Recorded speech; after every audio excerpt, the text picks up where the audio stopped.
Bismillahirrahmanirrahim. Assalamualaikum warahmatullahi wabarakatuh. Alhamdulillahilladzi an'ama 'alaina bi ni'matil iman wal islam, wassalatu wassalamu ala sayyidil anam wa ala alihi wa ashabihi al-kiram. Subhanaka la ilma lana illa ma 'allamtana innaka antal alimul hakim wa tub 'alaina innaka antat tawwabur rahim.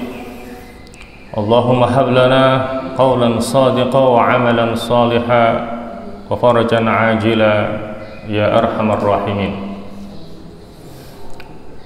Jamaah sekalian yang dirahmati oleh Allah, syukur alhamdulillah, marilah senantiasa kita panjatkan hadirat Allah Subhanahu wa taala atas limpahan rahmat, taufik serta hidayahnya, juga nikmat kesehatan dan kesempatan, sehingga pada pagi ini kita bisa bersama-sama melaksanakan salat subuh berjamaah. Kemudian kita teruskan dengan saling nasihat menasihati dalam kebenaran dan kesabaran. Harapan kita semoga niat dan langkah baik kita akan diterima oleh Allah Subhanahu wa taala. Tidak lupa semoga salawat dan salam tetap terlimpahkan kepada Nabi kita Muhammad SAW beserta para sahabat dan pengikut-pengikutnya yang pada akhirnya insya Allah akan melimpah kepada kita semuanya selaku umatnya. Jamaah sekalian yang dirahmati oleh Allah, pada pagi hari ini kita masih akan melanjutkan kajian kita seputar tafsir daripada surah Al-Asr, dan ini merupakan pertemuan yang ketiga ya. Pada pertemuan yang lalu sudah kita sampaikan pada akhir pembahasan bahwa ilmu itu harus lebih didahulukan daripada amal. Dasarnya adalah surat Muhammad ayat 19. Fa'lam annahu la ilaha illallah wastaghfir li dzambik. Maka ketahuilah bahwa sesungguhnya tidak ada Tuhan selain Allah. Itu mewakili ilmu. Wastaghfir li dzambik, dan minta ampunlah kamu untuk dosamu, itu mewakili amal. Di sini Allah mendahulukan ilmu daripada amal. Makanya kesimpulan daripada surat Muhammad ayat 19 yang pertama adalah menunjukkan akan keutamaan ilmu, termasuk keutamaan orang yang punya ilmu.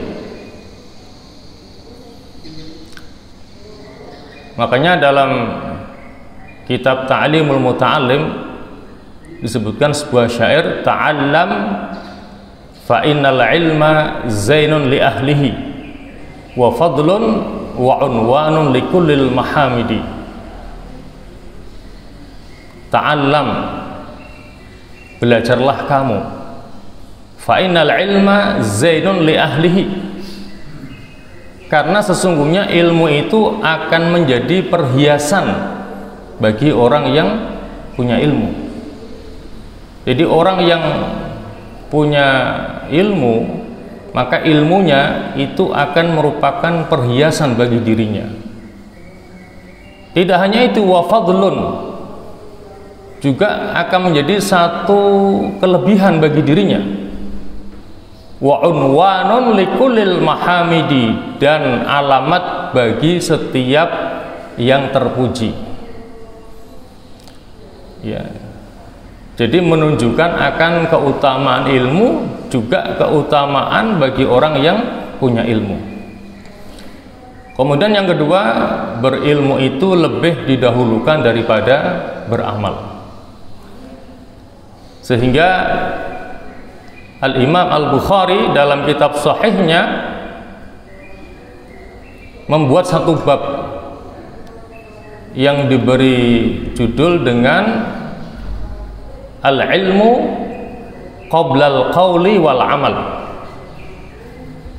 bahwa ilmu itu harus lebih didahulukan daripada perkataan dan amal. Maksudnya apa? Agar apa yang kita ucapkan dan apa yang kita perbuat harus didasari dengan ilmu. Ya, al-ilmu qoblal qawli wal amal. Satu bab dalam kitab Sahih Al-Bukhari. Jamaah sekalian yang dirahmati Allah, kalau kita diperintahkan untuk melandasi perkataan dan amal kita dengan ilmu, apa akibatnya kalau seseorang itu tidak berilmu lebih dahulu? Dalam hal ini Syekh Ibnu Qasim berkata, perkataan dan amalan manusia tidaklah benar sampai ia mendasarinya dengan ilmu. Maka apa yang dipesankan oleh Syekh Ibnu Qasim ini hendaknya menjadikan kita lebih bersemangat dalam menuntut ilmu, dalam rangka untuk melandasi perkataan dan amalan kita. Karena beliau katakan perkataan dan amalan manusia tidaklah benar sampai ia mendasarinya dengan ilmu. Dasarnya adalah sabda Rasulullah SAW, man amila amalan laisa alaihi amruna fahuwa raddun. Ya, man amila amalan, barang siapa yang melakukan satu amalan laisa alaihi amruna, tanpa dasar dari kami, berarti beramal tanpa ilmu yang telah diajarkan oleh Rasulullah, fahuwa raddun, maka amalan tersebut akan tertolak. Jamaah sekalian yang dirahmati Allah, juga disebutkan dalam sebuah syair, wa kullu man bi ghairi ilmin ya'malu a'maluhu mardudatun la tuqbalu. Wa kullu man bi ghairi ilmin ya'malu, dan setiap orang yang beramal tanpa didasari dengan ilmu, apa akibatnya? A'maluhu mardudatun, maka amalnya itu akan mardudah, akan tertolak. La tuqbalu, tidak akan diterima oleh Allah Subhanahu wa taala. Jadi syair ini juga mengingatkan kepada kita bersama akan pentingnya ilmu untuk melandasi amalan kita, agar amalan kita tidak tertolak dan bisa diterima oleh Allah Subhanahu wa ta'ala. Kalau kita diperintahkan untuk mencari ilmu, untuk melandasi perkataan dan amal kita, dari sekian ilmu yang ada, ilmu apakah yang harus kita dahulukan dalam mempelajarinya? Ada ilmu yang berkaitan dengan akidah, ibadah, muamalah, atau yang lainnya. Maka yang pertama harus kita pelajari adalah ilmu yang berkaitan dengan masalah akidah, hal-hal yang berkaitan dengan tauhid. Dalilnya adalah sebuah hadis Rasulullah SAW an Jundub bin Abdullah qala. Dari Jundub, ada yang membaca dengan Jundab, sama ya, Jundub atau Jundab. Dari Jundub bin Abdullah qala, dia berkata, kunna ma'an Nabi SAW, dahulu kami bersama-sama dengan Nabi SAW, wa nahnu fityanun hazawirah, dan waktu itu kami adalah anak-anak yang hampir memasuki usia balik. Fityanun hazawirah, itu anak-anak yang hampir memasuki usia balik, sekitar 15 tahun. Fata'allamnal imana, maka kami belajar keimanan. Qabla an nata'allamal Qur'an, sebelum kami belajar Al-Qur'an. Jadi itulah yang dilakukan oleh para sahabat Rasulullah Shallallahu Alaihi Wasallam. Mereka belajar iman dulu, baru belajar Al-Quran. Thumma ta'allamal Quran. Setelah mereka belajar iman, baru ya kami belajar Al-Quran. Fasdadna bihi imanan. Maka dengan model seperti itu, belajar iman dulu, maka akan menambah keimanan kami terhadap Al-Quranul Karim. Jadi ini dasarnya ya, kita harus lebih mendahulukan belajar akidah dulu, baru setelah itu ilmu-ilmu yang lainnya. Jamaah sekalian yang dirahmati Allah, dalam hal ini Syekh Muhammad bin Abdul Wahhab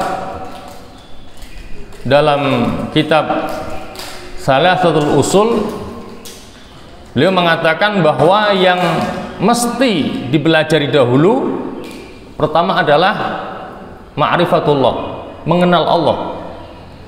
Kemudian ma'rifatul Rasul, mengenal Rasul. Kemudian ma'rifatul Islam, mengenal Islam bid dalil, dengan berdasarkan dalil. Jadi itulah 3 usul, 3 pokok yang harus dipelajari oleh seorang muslim. Ma'rifatullah, mengenal Allah. Kemudian ma'rifatul Rasul, mengenal Rasul. Kemudian ma'rifatul Islam, mengenal Islam tetapi bid dalil, dengan berdasarkan dalil.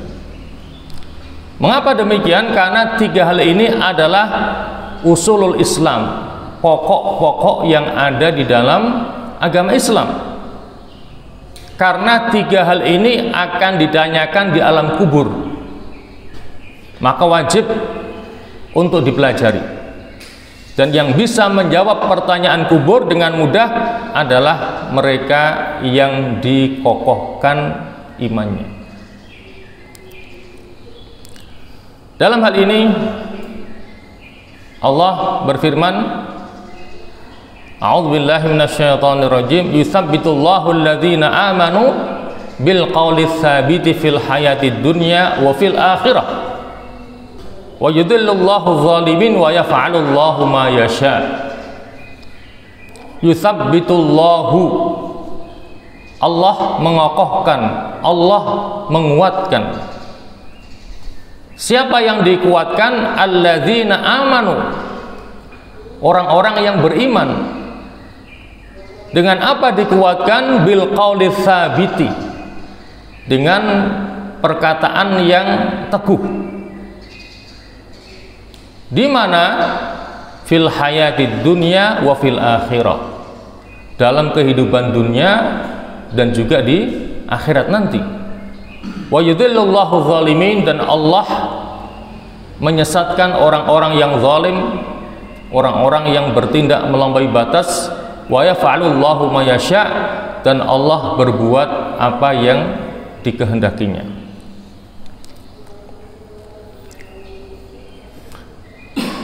Adapun tafsir daripada ayat yusabbitullahu alladzina amanu bil qawli tsabit, yang artinya tadi Allah meneguhkan orang-orang yang beriman bil qawli tsabit, dengan ucapan yang teguh. Maka dijelaskan dalam sebuah hadis Rasulullah sallallahu alaihi wasallam anil Barra ibn Azib, ya, dari Al-Barra ibn Azib, anna Rasulullah sallallahu alaihi wasallam qala, sesungguhnya Rasulullah sallallahu alaihi wasallam qala, bersabda, al-muslimu, seorang muslim, idza su'ila fil qabri, apabila dia nanti ditanya di dalam kuburnya, yashhadu alla ilaha illallah wa anna Muhammadar Rasulullah. Maka dia akan bersaksi bahwa sesungguhnya tidak ada Tuhan kecuali Allah dan sesungguhnya Muhammad adalah Rasulullah. Fadzalika qauluhu. Maka itulah yang dimaksud dengan firman-Nya, yutsabbitullahu alladzina amanu bil qawli tsabiti fil hayatid dunya wa fil akhirah. Allah meneguhkan orang-orang yang beriman dengan ucapan yang teguh di kehidupan dunia maupun di akhirat nanti. Jadi seorang muslim insya Allah nanti akan dimudahkan ya ketika ditanya di alam kuburnya, sehingga dia bisa bersaksi bahwasanya tidak ada Tuhan selain Allah dan sesungguhnya Muhammad adalah utusan Allah, dan itulah yang dimaksud dengan Allah akan meneguhkan orang-orang yang beriman dengan ucapan yang teguh di kehidupan dunia maupun di akhirat nanti. Ma'asyiral muslimin rahimakumullah. Dan menurut salah satu penafsiran dalam ayat di atas adalah bahwa Allah akan meneguhkan orang beriman di dunia selama ia hidup dan di akhirat ketika ditanya di dalam kuburnya. Artinya akan dimudahkan oleh Allah ketika menjawab pertanyaan dari malaikat di dalam kuburnya. Bukti di dalam kubur bahwa orang yang kuat imannya akan mudah menjawab pertanyaan kubur adalah riwayat berikut ini. Al-Mas'udi berkata dari Abdullah bin Muharik, dari bapaknya dari Abdullah, dia berkata, sesungguhnya seorang mukmin jika meninggal dunia ia akan didudukkan di kuburnya. Ia akan ditanya, "Man rabbuka?" Siapa Tuhanmu? "Wa ma dinuka?" Dan apa agamamu? "Wa man nabiyuka?" Dan siapa nabimu? Allah akan menguatkan orang beriman untuk menjawab. Ini makna daripada yutsabbitullahu alladzina amanu bil qawli tsabiti fil hayatid dunya wa fil akhirah. Allah akan menguatkan orang beriman untuk menjawab. Ia akan menjawab, Rabbi Allah, Tuhanku adalah Allah. Dinil Islam, agamaku adalah Islam, dan nabiku adalah Nabi Muhammad SAW. Lantas Abdullah membacakan firman Allah surah Ibrahim ayat 27, yutsabbitullahu alladzina amanu bil qawli tsabiti fil hayatid dunya wa fil akhirah, ila akhiril ayat. Jamaah sekalian yang dirahmati Allah, kalau kita diperintahkan untuk mencari ilmu, untuk belajar, lantas bagaimana cara belajar yang baik itu? Dalam bait syair dari Al-Imam Asy-Syafi'i disebutkan sebagai berikut. Ini membicarakan tentang cara-cara belajar yang baik.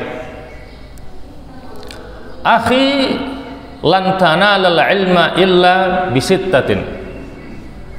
Akhi, wahai saudaraku, lan tanalal ilma, sekali-kali kamu tidak akan bisa mendapatkan ilmu. Di sini digunakan lan. Lan ini fungsinya untuk menafikan selama-lamanya. Jadi artinya tidak akan mungkin. Wahai saudaraku, kamu tidak akan mungkin bisa mendapatkan ilmu illa bisittatin, kecuali dengan 6 perkara. Jadi syarat belajar agar bisa mendapatkan ilmu secara baik dan bermanfaat, syaratnya ada 6. Sa'umbika an tafsiliha bibayanin. Aku akan menjelaskannya kepadamu secara terperinci secara tafsili dibayanin dengan keterangan berikut ini. Yang pertama adalah zakaun, kecerdasan. Kemudian wahirsun, punya semangat yang tinggi. Wajtihadun, dan bersungguh-sungguh. Wabulghatun, dan modal atau biaya. Wasuhbatu ustadin, artinya berguru kepada seorang guru, ya, menemani seorang guru. Artinya ketika belajar ada gurunya. Kemudian watulu zamanin, dan butuh waktu yang lama. Itulah 6 syarat untuk kita belajar agar berhasil dengan sebaik-baiknya. Baik, kita bahas secara lebih detail satu persatu dari ke-6 syarat di atas tadi. Ini yang pertama adalah zakat. Zakat adalah kecerdasan. Terkait dengan masalah kecerdasan, memang tingkat kecerdasan orang itu kan tidak sama. Ada orang yang sangat cerdas sekali, IQ-nya sangat tinggi sekali. Sekali baca paham, sekali dengar dia hafal. Ada orang yang seperti itu. Ada yang tingkat kecerdasannya kurang. Bahkan juga ada yang IQ-nya jongkok. Itu anugerah. Tetapi yang dimaksudkan dengan kecerdasan di sini adalah bahwa orang itu punya modal untuk belajar, yaitu punya akal, punya otak. Tinggal bagaimana orang itu mengasah otaknya. Makanya orang gila tidak bisa belajar karena otaknya tidak waras. Jadi kecerdasan di sini yang dimaksud bahwa orang itu punya modal untuk belajar, punya akal, punya otak, tinggal bagaimana dia mengasah akal dan otaknya itu. Karena akal ataupun otak ini kan seperti pisau. Setumpul-tumpulnya pisau kalau diasah terus setiap hari akan tajam. Tetapi setajam-tajamnya pisau kalau tidak pernah diasah akan tumpul juga. Makanya yang merasa kecerdasannya kurang, dia harus lebih maksimal dalam belajar. Mungkin yang cerdas 2 kali baca hafal, yang kurang cerdas butuh sampai 5 kali atau mungkin 10 kali baru dia hafal.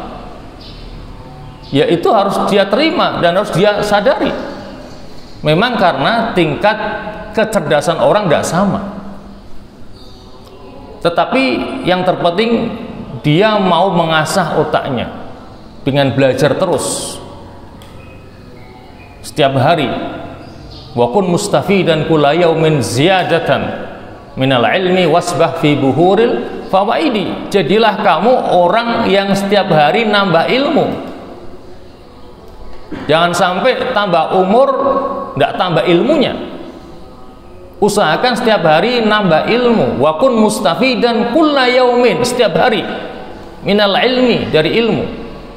Wasbah fi buhuril fawaidi, dan berenanglah dalam samudera kefaedahan.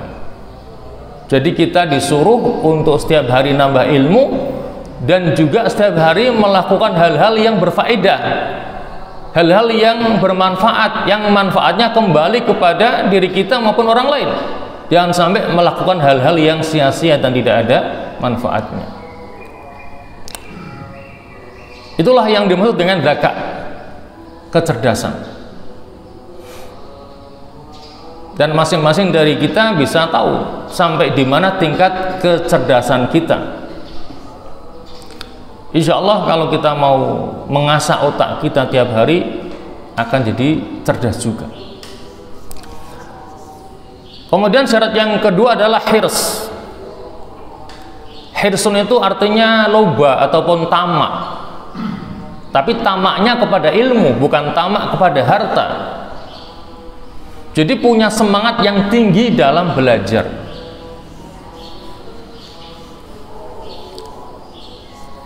Mungkin di sini saya akan berikan sebuah kisah tentang bagaimana semangatnya Syekhul Islam Ibn Taimiyah dalam belajar.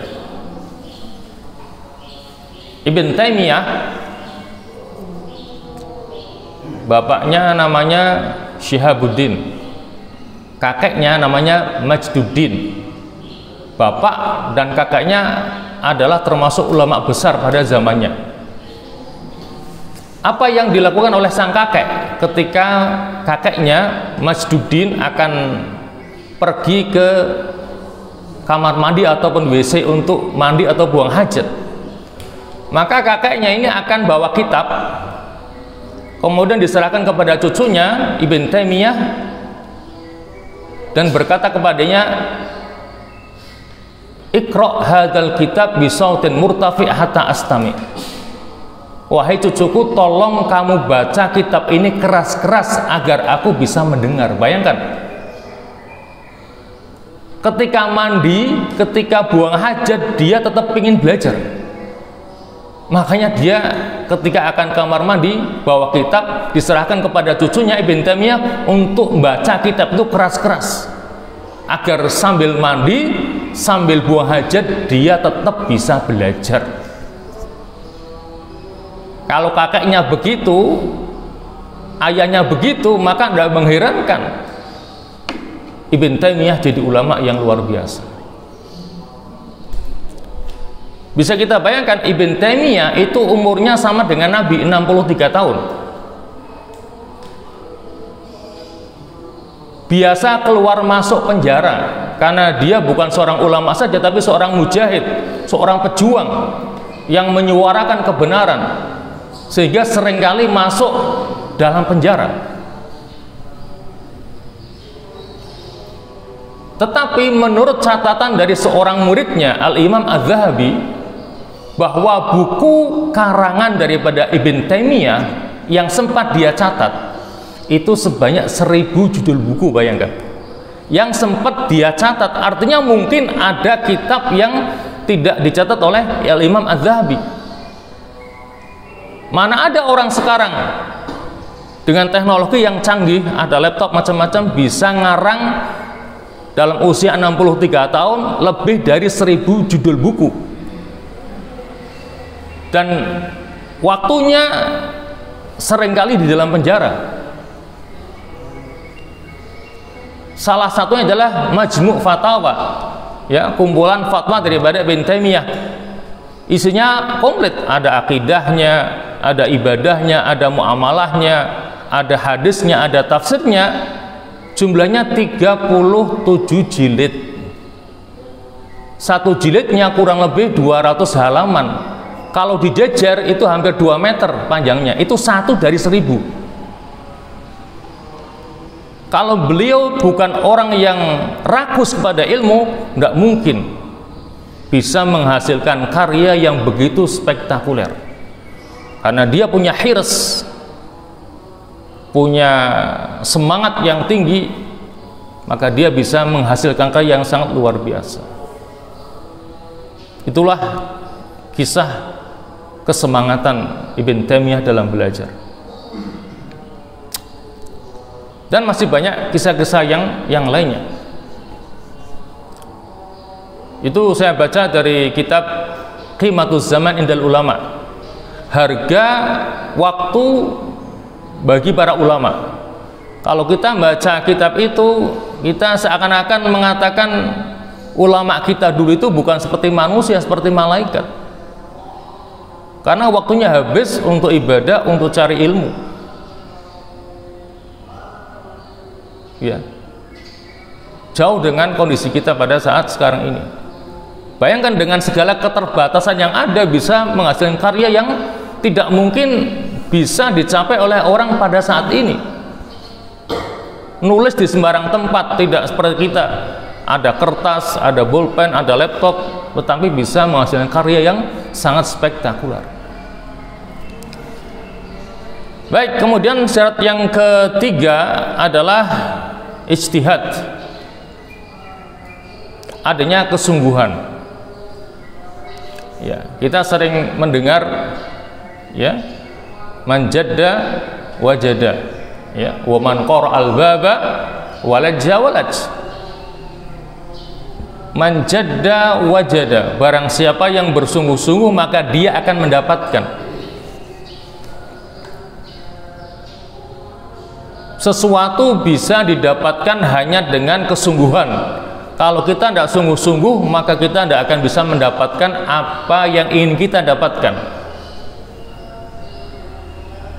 Wa man qara'al baba walajja walaj.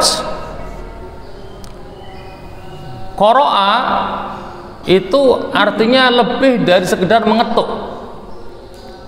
Karena seringkali diartikan qara'al bab itu mengetuk pintu. Sebetulnya punya makna yang lebih, tidak hanya sekedar mengetuk tapi mendobrak. Artinya kalau pintunya terkunci, akan dia cari kuncinya biar bisa masuk ke dalam pintu itu. Tidak ketemu pintunya, dicongkel, didobrak. Bagaimana caranya agar dia bisa masuk lewat pintu itu? Itu makna wa man qara'al baba walajja walaj.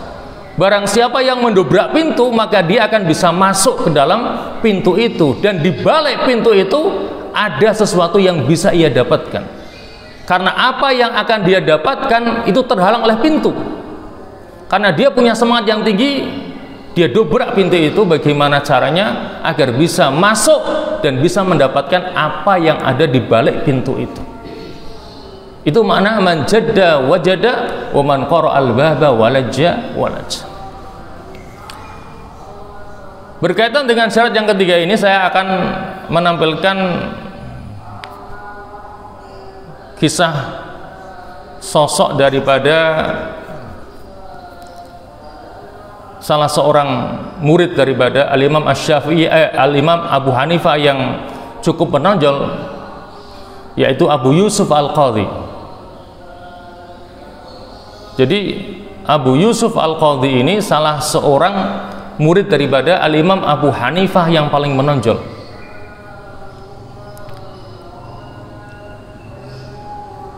Dalam biografinya disebutkan bahwa Abu Yusuf Al-Qadhi ini berguru kepada gurunya Abu Hanifah lebih dari 30 tahun. Bayangkan, selama 30 tahun tidak pernah ketinggalan majelis gurunya. Bayangkan, 30 tahun tidak pernah absen. Setiap guru yang ngajar pasti ada Abu Yusuf Al-Qadhi. 30 tahun, bukan sehari dua hari atau 1-2 tahun. 30 tahun belajar kepada gurunya Abu Hanifah, tidak pernah absen sekalipun. Sampai satu kejadian, anaknya meninggal dunia. Kebetulan hari itu dia ada jadwal untuk menghadiri majelis ilmu gurunya Abu Hanifah. Bayangkan, orang tua tega-teganya anaknya meninggal, dia lebih memilih menghadiri majelis gurunya ketimbang ngurusi jenazah anaknya sendiri. Ini orang gila ini, tapi gila sama ilmu. Sehingga sebagai seorang ayah, hari itu dia tidak melihat anaknya dimandikan, anaknya dikafani, bahkan tidak ikut menguburkan anaknya sendiri. Gara-gara apa? Dia lebih memilih menghadiri majelis gurunya Al-Imam Abu Hanifah. Ini orang tua gila, tapi gila ilmu. Ketika ditanyakan kepadanya, wahai Abu Yusuf, bagaimana ini? Kenapa kamu tidak mengurusi jenazah anakmu sendiri? Dia katakan, mencari ilmu itu hukumnya fardu ain, ngurus jenazah hukumnya fardu kifayah. Maka aku dahulukan fardu ain daripada fardu kifayah. Kalau sudah ada yang mengurus anakku, maka lepas kewajiban atasku. Aku lebih pilih melaksanakan fardu ain, mencari ilmu, daripada yang fardu kifayah. Itu dasarnya. Makanya 30 tahun tidak pernah absen dari majelis gurunya, meskipun pada hari itu anaknya meninggal dunia. sampai tidak mengurusi, dia pasrahkan kepada tetangganya. Luar biasa. Ini orang tua gila kepada ilmu dan punya kesungguhan yang sangat-sangat luar biasa. Maka beliau mendapatkan gelar qadhi qudhatid dunia, hakimnya para hakim di seluruh dunia. Itu gelar yang luar biasa yang disandang oleh Abu Yusuf Al-Qadhi. Ada kata Al-Qadhi itu artinya hakim, tapi qadhi qudhatid dunia, hakimnya semua hakim di seluruh dunia. Itulah Abu Yusuf Al-Qadhi. Punya kesungguhan yang luar biasa dalam mencari ilmu. Jamaah sekalian, syarat yang keempat adalah bulughah. Punya modal, punya biaya untuk belajar. Memang untuk belajar butuh modal, butuh biaya, tidak bisa gratisan. Makanya bagi orang tua harus memperhatikan masalah bulughah bagi pendidikan anak-anaknya. Harus bayar SPP, membelikan buku, alat tulis, itu bulughah, modal untuk anak belajar. Sehingga mengherankan ada orang tua tidak bisa bayar SPP anaknya tetapi masih ngerokok. Kan lucu. Nunggak berbulan-bulan tetapi masih ngerokok, masih makan enak, ya, masih bisa ambil sepeda motor tetapi tidak bisa bayar SPP anaknya sampai nunggak berbulan-bulan. Padahal itu kewajiban orang tua untuk memodali anaknya dalam belajar, bayar SPP, membelikan buku, alat tulis. Jadi belajar itu butuh modal. Ya. Ada sebuah kisah yang berkaitan dengan masalah bulughah ini. Dalam satu majelis ilmu, ketika gurunya sedang menjelaskan satu permasalahan, ada dua muridnya yang bernama Isam Al-Balkhi dan Muhammad ibn Salma Al-Bikandi. Ini dua murid termasuk murid yang sungguh-sungguh dalam belajar. Nah, ketika gurunya masih menjelaskan satu permasalahan ilmu dan teman-temannya sama dia mencatat penjelasan gurunya, tiba-tiba pulpennya macet sehingga dia tidak bisa mencatat syarah ataupun keterangan daripada gurunya. Apa yang dilakukan oleh kedua anak ini? Sambil berteriak dia mengatakan, qalamun bidinar, qalamun bidinar, qalamun bidinar. Aku akan beli pulpen kalian dengan harga 1 dinar. 1 dinar untuk pulpen pada waktu itu terlalu mahal, karena pulpennya mungkin dari bambu atau dari kayu, bukan pulpen seperti kita. Dia berani menghargai pulpen temannya dengan harga 1 dinar agar dia tidak ketinggalan mencatat keterangan daripada gurunya.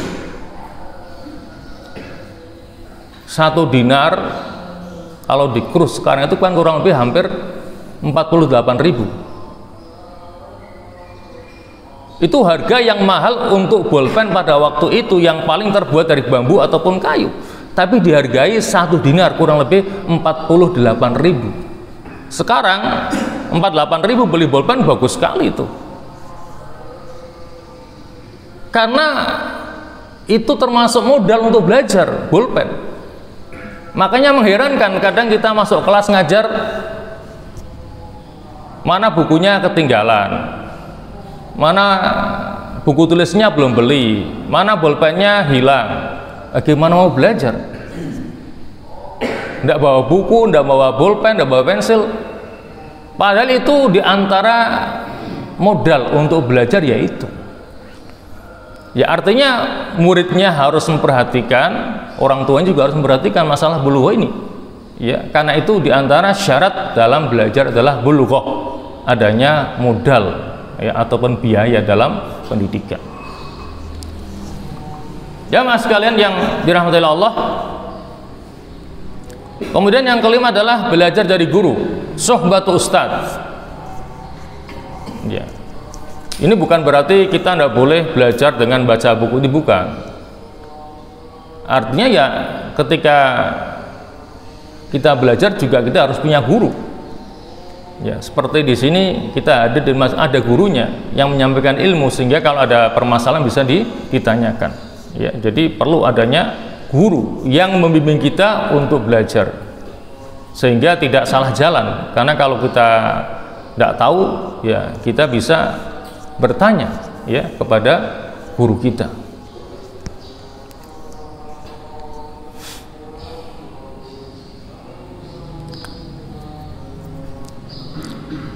Kita mungkin sama-sama kenal siapa itu Abdullah bin Abbas, ibnu Amir Rasul Shallallahu Alaihi Wasallam, anak pamannya Rasulullah, Abdullah ibnu Abbas, karena Abbas adalah paman Rasulullah. Jadi dia adalah anak laki-laki pamannya Rasulullah, Abdullah ibnu Abbas.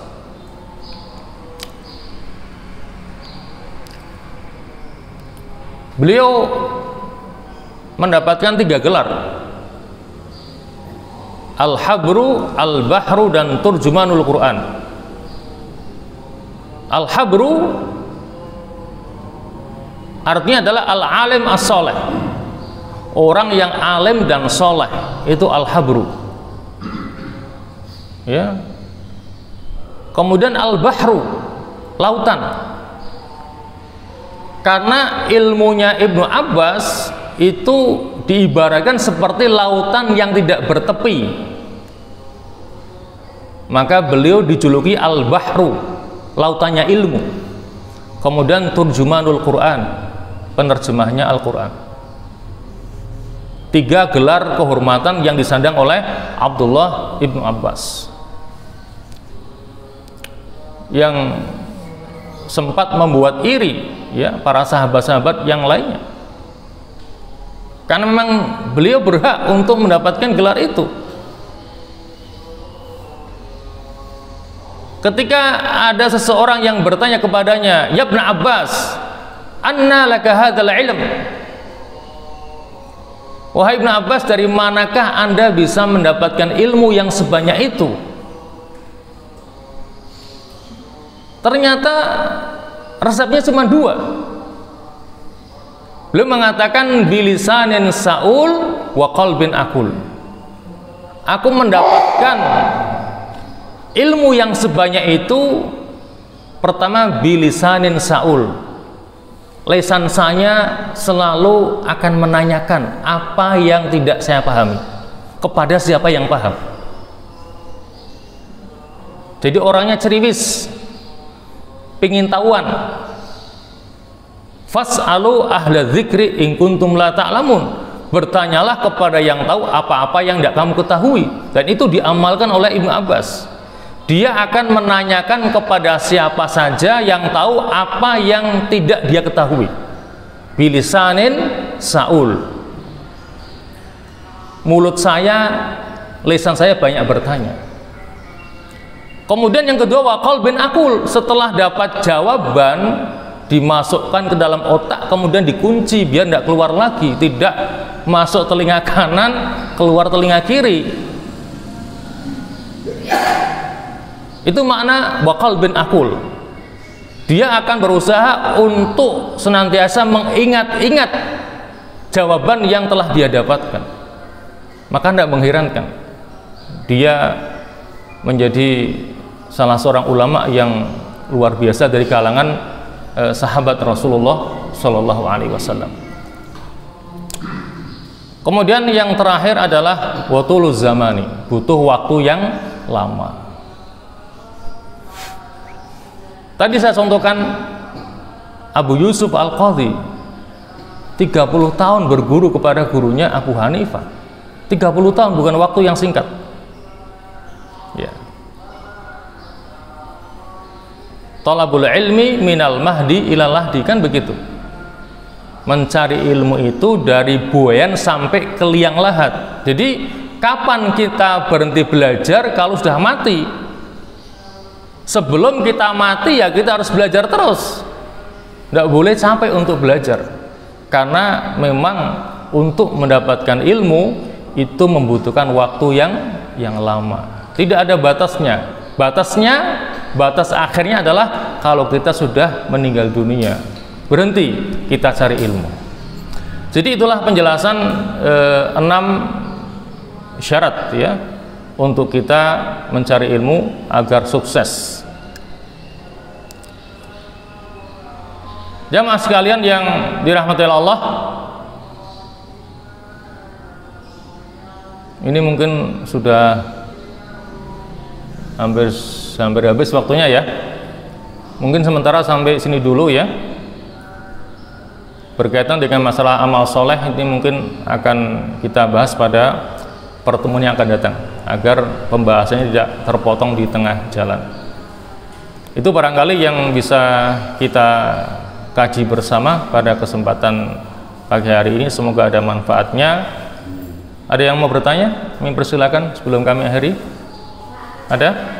Ya.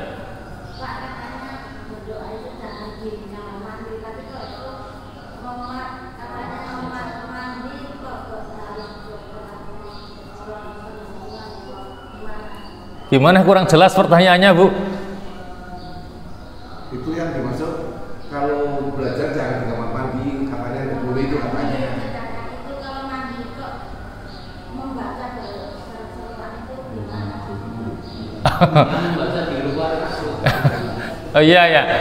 Tadi kan saya menceritakan kisah belajarnya kakek daripada Ibnu Taimiyah ya. Jadi kakeknya Mas Dudin di kamar mandi cuma mendengarkan ya, yang membacakan buku itu kakeknya cucunya ya, dari luar kamar mandi ya. Jadi ketika dia akan buang hajat atau mandi, dia bawa kitab, kemudian dia serahkan kepada cucunya Ibnu Taimiyah agar dibacakan kitab itu di luar kamar mandi dengan suara yang keras, agar sambil dia belajar, sambil dia mandi, buang hajat, dia tetap bisa belajar. Begitu Bu ya. Jadi bacanya bukan di kamar mandinya ya. Tidak masalah ya. Daripada di kamar mandi nyanyi-nyanyi, ya lebih baik mendengarkan ya. Jadi kalau mau dicoba silakan ya. Ibu-ibu nanti kalau mau kamar mandi bawa buku, serahkan kepada anaknya untuk dibacakan keras-keras, buku apa aja, sehingga sambil mandi pun bisa tetap belajar. Itu kan satu semangat yang luar biasa ya. Logikanya kalau sambil mandi saja ingin belajar, apalagi tidak dalam keadaan mandi kan, tentunya lebih semangat lagi dalam belajarnya. Begitu Bu ya penjelasannya ya. Ada lagi yang lainnya? Cukup? Baik, semoga ada manfaatnya, dan insya Allah nanti kita teruskan pada pertemuan berikutnya. Dan ini mungkin masih beberapa kali pertemuan lagi nih. Memang kita ingin mencoba mengkupas tuntas tafsir daripada surah Al-Asr, karena kandungannya luar biasa ya, sebagaimana dikatakan oleh Al-Imam Asy-Syafi'i ya. Jika seandainya Allah hanya menurunkan surat Al-Asr saja tanpa surat yang lainnya sudah cukup itu. Meskipun pendek, tetapi di dalamnya mencakup segala hal. Maka perlu kita ulas dengan sedetail-detailnya agar kita bisa mendapatkan secara lengkap ya kandungan daripada surah Al-Asr ini. Itulah yang bisa kita kaji, semoga ada manfaatnya. Dan marilah kita akhiri dengan doa. Bismillahirrahmanirrahim. Alhamdulillahirabbil alamin. Hamdan yuwafi ni'amahu wa yukafi'u mazidah. Ya Rabbana lakal hamdu kama yanbaghi li jalali wajhikal karim wa 'azimi sultanik.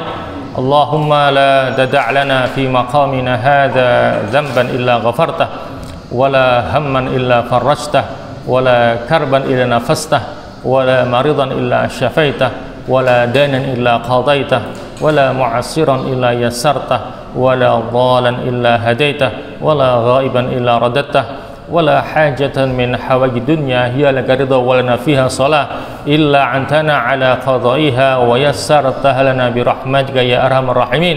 اللهم اجعل اجتماعنا هذا اجتماعا مرحوما واجعل تفرقنا بعده تفرقا معصوما ولا تجعل فينا ولا معنا شقيا ولا محروما.